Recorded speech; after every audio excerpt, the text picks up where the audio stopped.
Namaste from Bharat.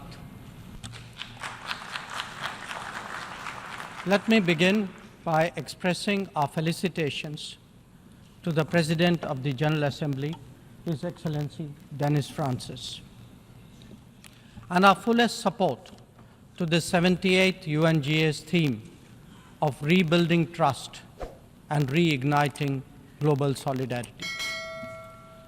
This is an occasion to take stock of our achievements and challenges, even while sharing our aspirations and goals. Navigating the future appears even more daunting today. At this juncture, it was with a sense of exceptional responsibility that India took up the presidency of the G20. Our vision of one Earth, one family, one future sought to focus on the key concerns of the many, not just the narrow interests of a few. In the words of Prime Minister Narendra Modi, it was to bridge divides, dismantle barriers, and sow seeds of collaboration that nourish a world where unity prevails over discord and where shared destiny eclipses isolation. The New Delhi G20 Leaders' Declaration articulates our collective ability to do so. At a time when East-West polarization is so sharp and the North-South divide so deep, the New Delhi Summit also affirms that diplomacy and dialogue are the only effective solutions. The international order is diverse, and we must cater for divergences, if not differences. The days when a few nations set the agenda and expected others to fall in line are over. It was also noteworthy that at India's initiative, the African Union was admitted as a permanent member of the G20. By doing so, we gave voice to an entire continent which has long been its due. This significant step in reform should inspire the United Nations, a much older organization, to also make the Security Council contemporary. When we aspire to be a leading power, this is not for self-aggrandizement, but to take on greater responsibility and make more contributions.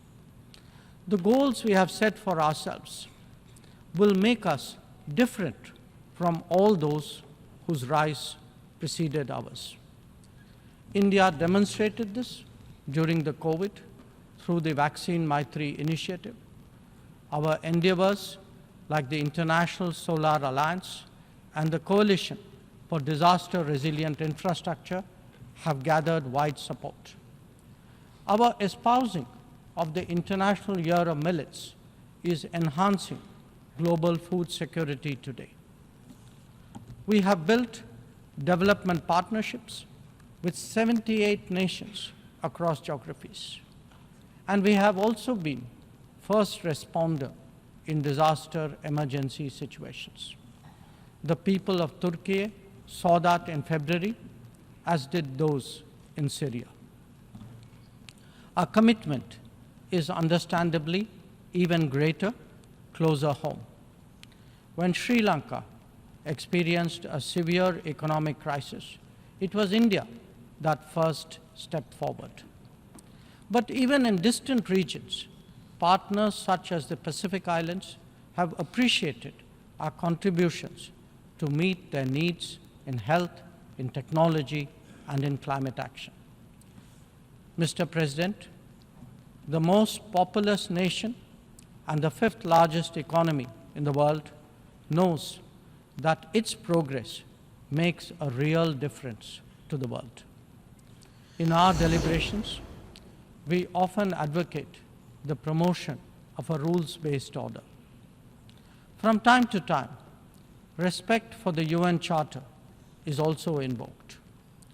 But for all the talk, it is still a few nations who shape the agenda and seek to define the norms.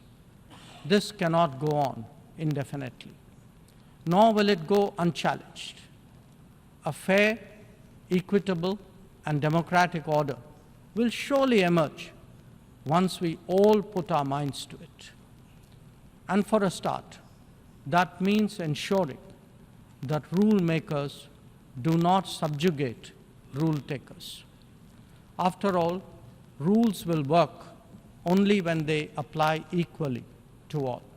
India has entered the Amrit Kal, a quarter century where greater progress and transformation awaits us.